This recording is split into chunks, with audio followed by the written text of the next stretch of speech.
course, hindi ka pinapansin eh, di ba? O, tingnan mo ngayon.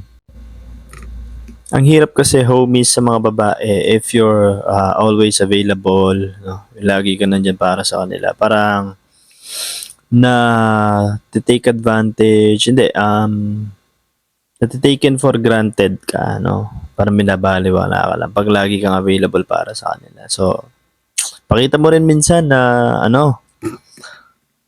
na importante yung oras mo, no? Pakita mo na mahalaga yung oras mo and kung hindi nila pahahalagahan to, hindi ka nila pahahalagahan. Anytime pwede kang, mix it, umalis.